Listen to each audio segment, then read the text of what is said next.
السلام عليكم ورحمة الله وبركاته. اللهم صل وسلم وبارك على الحبيب المصطفى صلى الله عليه وسلم. ازيكم حبايبي، عاملين ايه؟ يا رب تكونوا بخير وفي احسن حال دايما. قبل ما نبدأ الفيديو بتاعنا اذكروا الله، وعلى بذكر الله تطمئن القلوب. لا اله الا الله وحده لا شريك له. النهارده الفيديو بتاعنا حلو جدا، ان شاء الله تستفادوا منه كتير قوي. وحشيني جدا جدا جدا. عايزه اقول لكم وحشيني من هنا لبكره، والله العظيم والله وحشيني جدا. يعني حاسه ان انا بقالي سنين بعيد عنكم، مش 10 ايام ولا حاجه، لا ده سنين، سنين طويله بعيد عنكم. ربنا ما يحرمني منكم ابدا ابدا يا اغلى ناس. يعني كفايه كومنتاتكم وسؤالكم عليا، كفايه ان انتوا كل يوم والتاني بتبعتوا لي انت فين، ليه ما بتنزليش فيديوهات، ليه ما ارجعي تاني للفيديوهات، ارجعي تاني حمسينا كده، احنا بناخد طاقه ايجابيه منك. فعايزه اقول لكم والله انا كمان باخد طاقه ايجابيه منكم. وعايزه اقول لكم يا رب دايما تفضلوا بصحه وعافيه كده وفي احسن حال، في النور ده وباحسن حال يا رب دايما. بصوا حبيب قلبي، اولا كده انا والله اللي حيشنا عنكم الشديد الاول، وزي ما بقول لكم دايما انا بحب دايما ابقى معاكم عشان انتوا المتابعين الحقيقيين اللي فعلا لما بغيب ولا بتاخر عليكم ولا بيحصل حاجه بلاقي الرسائل على الواتساب على طول بعتالي، الكومنتات على طول بتسال عليا، على طول بتهتموا. فربنا ما يحرمني منكم يا رب ويديمكم دايما في حياتنا. بصوا بقى يا حبايب قلبي، انا كان عندي شغل كتير جدا تنظيف الفتره اللي فاتت، كتير جدا، ولحد النهارده والله بسجل لكم الفيديو اهو. وعندي شغل اهو، يمكن انتوا سامعين صوت الفراخ وانا بمسكها. مسكنا الفراخ كده، خليت الولاد مسكوها معايا وعزلناها في جنب اللي هتتذبح، وعبال ما نجيب الميزان عشان نوزنهم قبل ما يتذبحوا، وكمان تنظيف البط وتنظيف الفراخ. فدي طبعا بيبقى ايه، شغل الاكل ده بيبقى مواسم. شايفين الكوبايه اللي في ايدي دي؟ عيني بصوا زعلت عليها جدا. الكوبايه دي كانت ام راشد بعتها لي من قطر، جميله جدا، كانت جايه في وسط الحاجات، فحلوه قوي بصراحه. ما كنتش يعني ايه، عجباني قوي، ميتها حلوه جدا وما شاء الله شكلها حلو، خفيفه، اللي هي الكوبايات الخفيفه اللي هي ازاي مش تقيل دي. فالحمد لله يا دوبها مالت كده من ايدي راحت مكسوره، فزعلت وقتها والله عليها قوي. المهم بقى يا حبيب قلبي، ربنا يسهل الحال. النهارده ايه بقى، قلت لا انا مقصره في الولاد فعلا، كل يوم يطلبوا مني اكل جاهز وانا ما بجيبش اكل جاهز خالص. فماسكين لي بقى لا اعملي لنا سندوتشات شاورما، يا تجيبي لنا جاهز يا تعملي لنا سندوتشات شاورما. قلت لا بصوا بقى، انا النهارده قاعده لكم معرضه لكم. كنت لسه مخلصه دلوقتي حالا، كنت عامله 15 فرخه ودكارين بط، يا دوبك خلصتهم من هنا وقلت والله لا اقوم اعمل لهم يعني، بس الم كركبه الفض الاول، لانه بنضف ما بعرفش اجي ناحيه المواعين. يعني انا اغسل المواعين قبل التنظيف خالص، ولو في حاجه اتبهدلت بقى زي ما انتم شايفين كوبايه الشاي ومش عارفه ايه والاطباق البلاستيك وكل حاجه، رحت بسرعه ايه عاملاهم. قلت اخلص بقى اللي في ايدي الاول عشان ما اروحش ازفر الدنيا. كنت بنضف بره في الحوش، خلصت الاول التنظيف خالص وبعد كده دخلت على المطبخ. شوفوا بقى المواعين دي كلها مش بتاعه الطبيخ، يعني ما كنتش طابخه فيها ده. هتلاقوا اطباق بلاستيك، الولاد مش عارفه غاسلين فاكهه، شاربين مش عارفه شاي، شاربين مش عندنا نسكافيه، والله عايزين نجيب، مش عندنا نسكافيه، هم بيحبوا النسكافيه جدا وانا ما بحبش اجيبه عشان خاطر ايه البهدله اللي بيعملوها كل شويه الاقي كوبايه نسكافيه هنا وكوبايه هنا وكوبايه هنا، فما بجيبوش. عاملين هات يا ماما نسكافيه، اقول لهم ان شاء الله. بصوا بقى هنا قلت هعمل لهم سندوتشات شاورما، احنا عايزين سندوتشات شاورما، قلت طب خلاص طبعا ايه، هنا قلت اجيب كيلو واحد سمك بس للي ياكل سمك عبال ما اعمل الشاورما، لان الشاورما كان قدامها لسه وقت طويل، ده انا لسه هعجن العيش وهعملها بعيش والكلام ده كله. تصدقوا هنا انا كنت عاجنه العيش ازاي، المقطع ده جه الاول، يعني العيش مركون اهو جنبي، العيش بتاع الشاورما مركون جنبي اهو، معرفش المقطع دي جه ازاي الاول، ولا انا عجنت معاكم الاول، والله ما فاكره. فالمهم ايه بقى يا حبايب قلبي، كنت عجنت، انا ما اعرفش المقطع بتاع العجين اتشال لي بصراحه. كنت عجنت ربع كيلو دقيق اللي انا نخلته معاكم في الاول ده، قلت ربع كيلو دقيق واحد بس ايه، اعمل بيه اللي هو العيش بتاع الشاورما. عايزه اقول لكم ان انا والله العظيم كنت مزنوقه من اسبوعين كده ولا 3، كان برضو ايه عندنا ناس كده وقلنا متاخر المغرب، وقلت اسهل حاجه اعملها ان انا اعمل لهم سندوتشات شاورما كده، اسمها حاجه فراخ، هات لي اشرب يا حبيبي، بس زودها لي، ما تجيبوهاش كلها ساعه كده، فكنت مزنوقه. فالمهم ايه، رحت كنت مقطعه، انا بعمل، هتشوفوا دلوقتي عندي بعمل بانيه، بعمل ستريبس، بعمل شويه شاورما كده، يبقوا ايه جاهزين لو حد دخل عليا اعرف اتصرف يعني. فالمهم رحت جايبه مطلعه كيس شاورما، ورحت مضطرت ان انا اجيب عيش شاورما من بره، فجبت عيش كان كيس في 5 ترغيفه، جبت كيسين عشان يكفوا. الكيس كان ب20 جنيه، جبت كيسين ب40 جنيه. فتعالوا بقى شوفوا ربع كيلو دي هيطلع لي كام رغيف من عيش الشاورما ده. من اول شطبت المواعين كده وكانت كتير اتصل الولاد بيروحوا يعملوا ايه بقى، بيروحوا يعملوا لكم بيض، يروحوا عاملين بيض في لانشون في جبنه موتزاريلا مش عارفه ايه، ويطلعوا الطاسات ويحطوا في الطاسه. لما بكون انا عندي تنظيف ده بقى يوم ملخبط فعلا، وببقى ايه بتاخر في الاكل لما بعمله. فاللي يجي من المدرسه يروح كسر له بيضتين 3 ويروح عامل لي مش عارفه زي ايه، زي الكريب بالبيض كده، ويقعدوا بقى ايه يشربوا يعملوا ياكلوا ويبهدلوا بقى في المكان. فالمهم ايه رحت غاسله المواعين الاول بعد ما نضفت، وقلت يلا بقى وعجنت زي ما انتوا شفتوا كده، وقلت شوفوا بقى ربع رغيف عيش. عايزه اقول لكم باذن الله الايام اللي جايه هتبقى حلوه جدا ان شاء الله. هبدا ازرع تاني واخضر المكان، وان شاء الله تلاقوا مني طاقه ايجابيه حلوه جدا. طبعا انا بربي كميه الطيور اليومين دول عشان ايه، زي ما انتوا عارفين ده موسمي في الشغل، ان انا بذبح وابيع متنضف اليومين دول يعني. فادعوا لي ربنا يقويني. والله انا لولا ان انا عارفه ان انتوا زهقتوا من كتر فيديوهات الاوردرات والطيور والكلام ده، انا كنت عملت لكم كل يوم فيديو. بس انا عارفه ان انتوا زهقتوا، وانا كل يوم شغل في الطيور بس يعني. المهم غسلت الحوض، حطيت شويه كلور كده وغسلت الحوض بتاعي ونشفته، وغسلت الرخامه وكنست المطبخ ودلقت ميه في المطبخ مسحته. انا كنت بمسحه، بس انا طبعا الحامل اللي بيصور ما كانش عارف يجيب الارضيه وانا دلقه فيها ميه يعني. بصوا بقى، بما ان انا عايزه اكمل لكم حكايه البيض بتاع الفراخ ده زمان من 15 سنه كده ولا اكتر، والله اكتر من 15 سنه. فبصوا يا حبايب قلبي، هنا ايه مسحت المطبخ الاول، قلت عشان اقعد على نظافه. وانا كنت خبزت بقى ايه مش خبزت، عجنت العيش زي ما انتم شايفين كده، وكان عباره عن ايه، عمل لي حوالي والله ما عارفه 12 او 14 رغيف عيش، ربع كيلو دقيق بالظبط. وسهل جدا على فكره، عيش الشاورما ده سهل جدا. انا بقى عايزه اكمل لكم قصه الفراخ بتاعتي لما كنت بادئه، عشان انا كنت قلت القصه وما كانتش كملت وكلكم قلتوا لي كمليها. بصوا انا كنت زمان لما كنت لسه متجوزه جديد، كانت الحاله صعبه جدا والظروف صعبه جدا جدا جدا فوق مما تتخيلوا. يعني عايزه اقول لكم والله العظيم احنا دلوقتي عايشين في نعمه. يعني ممكن حد يشوف فيها ده عايشه في المطبخ مش عارفه عامل ازاي، ده البوتاجاز بتاعها مش عارفه سطحي، ده مش عارفه ما عندهاش فرش. والله ده انا كده في نعمه. يكفي ان انا عندي بيت ملك. كان عايزه اقول لكم ان احنا اول ما اتجوزنا يعني في اول جوازي انا كنت قاعده في اوضه، البيت كله كان على بعضه اقل من 70 متر، وكانت حماتي واخده اوضه وانا كنت واخده اوضه، والاوض كانت صغيره جدا على فكره. فاحنا دلوقتي في نعمه ان احنا عندنا دلوقتي بيت حتى لو على قد حاله كده ومش متوضب وعلى قد حاله، فنعمه. وعايزه اقول لكم كمان ان انا اصلا جينا بعنا كمان البيت وتاجرنا، قعدت 4 سنين كده ولا 5 سنين في الايجارات. فالحمد لله ان احنا ربنا عوضنا خير وان احنا كده دلوقتي. بصوا بقى يا حبايب قلبي، في الاول خالص كده كنت انا بجيب شويه طيور، ما كانش معايا فلوس زي اي حد لسه بيبدا الفتره دي، فما كانش معايا فلوس خالص. والله كنت بعمل ايه، كنت بجيب شويه كتاكيت واربيهم واخد العلف بالقسط يعني، وكل اسبوع او كل 5-6 ايام ربنا يبعت لي في النصيب اديهوله. فجيت انا كان عندي شويه فراخ كده، والراجل قال لي كنت انا هبيعهم، قال لي خليهم للبيض خساره وخدي مني العلف، ولما يبيضوا بقى سديني بيض كده. فجيت انا خليتهم، هو الراجل اللي قال لي بتاع العلف اللي كان جنبينا، كان في المنطقه اللي جنبينا، بقيت اخد منه العلف من غير ما ادلوش فلوس. يعني اخد العلف النهارده وبكره ربنا يبعت انتاج بيض اروح مديله، مثلا ربنا بعت 5 بيضات اديله، ربنا بعت 6 بيضات اديله، زي ما يكون. انا عايزه اقول لكم ان وقتها كان البيض كان 5 بجنيه، يعني كانت البيضه ب 20 قرش، ب 20 قرش، ب 20 قرش كان البيضه بريال. فبقيت اخد فما شاء الله اللهم بارك يعني. فجاء قال لي خلي الفراخ عندك ما تبيعهاش، وهات البيض بتاعها، كل ما تبيض هاتي لنا البيض، كل ما تبيض هاتي لي البيض 6 بيه يعني.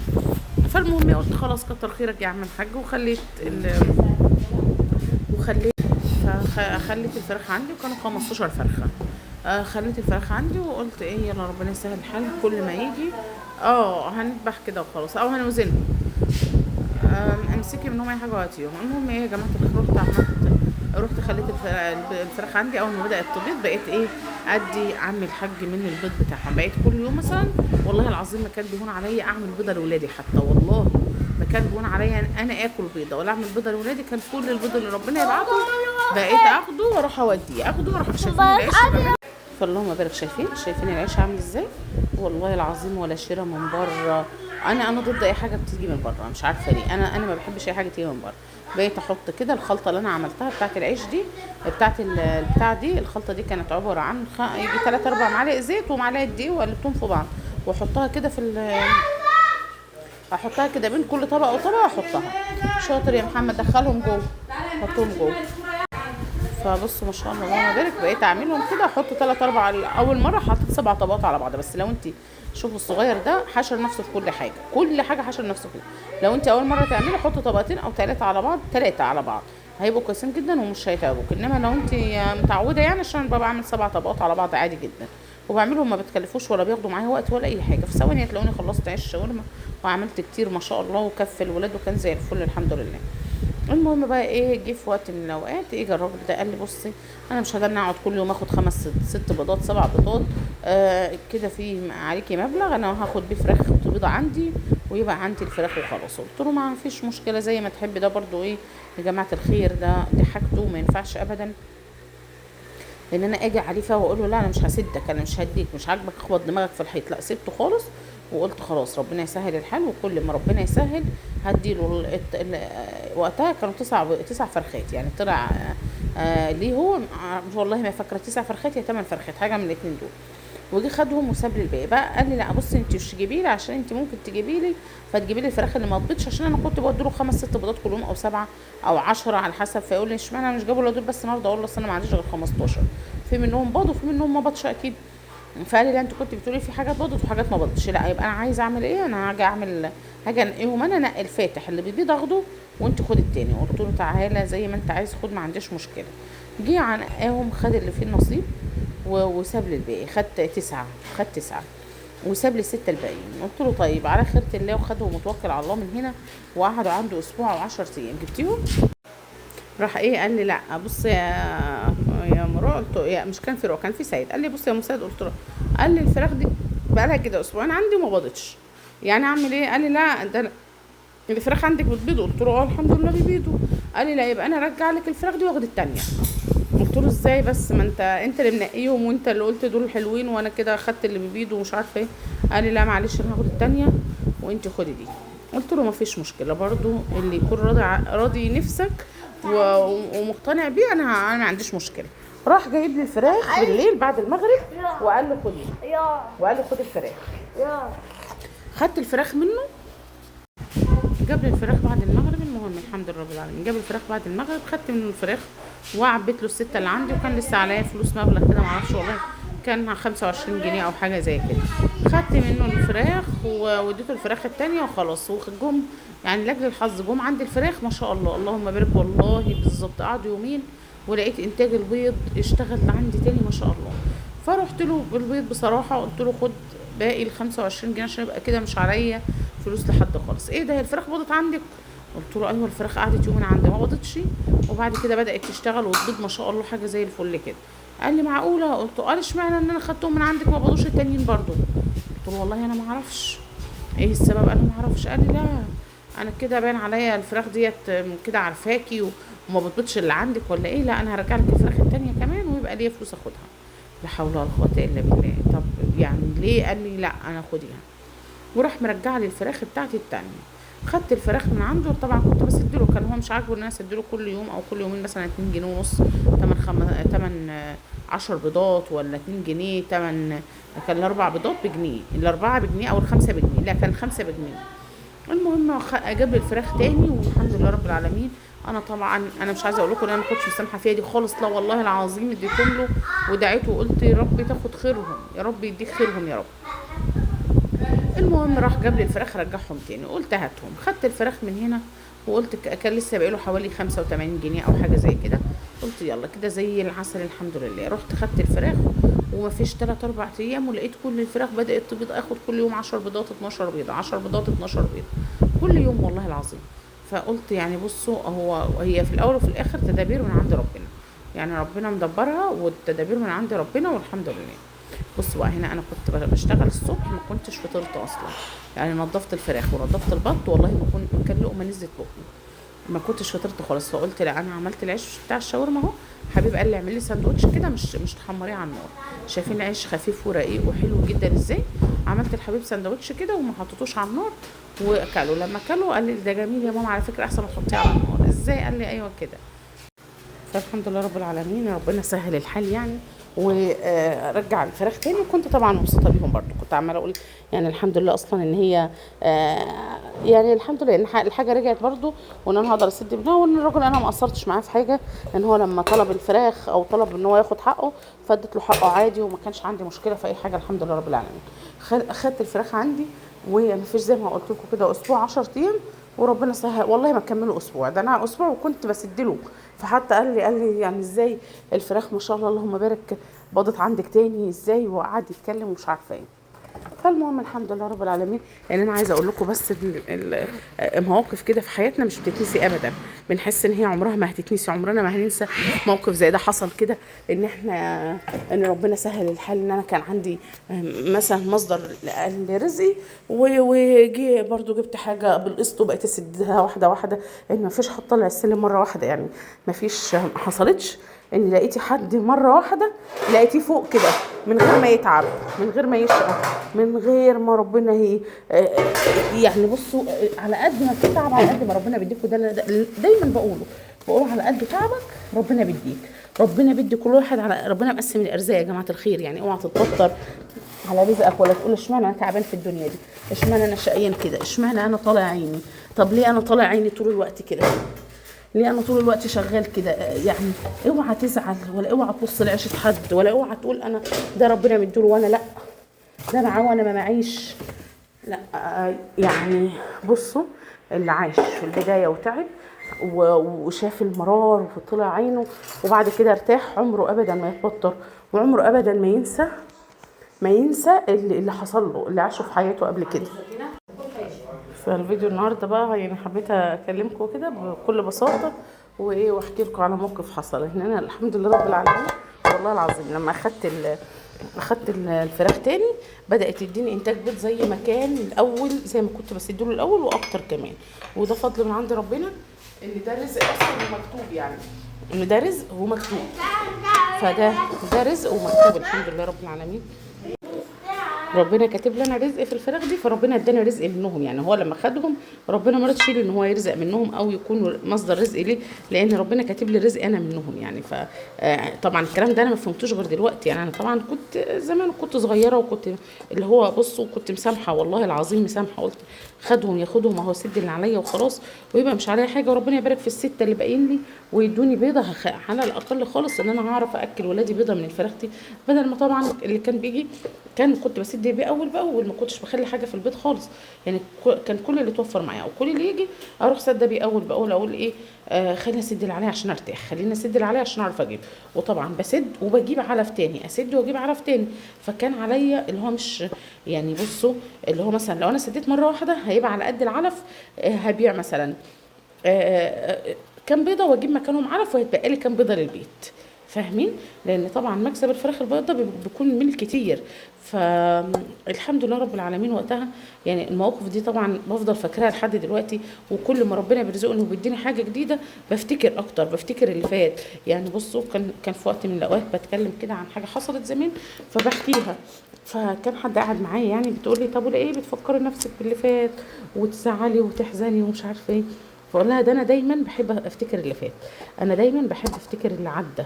يعني انا دايما بحب افتكره وبحب افتكر اللي فات عشان اعرف قد ايه نعم ربنا عليا كتير، قد ايه ان انا لو تعبت ربنا اداني.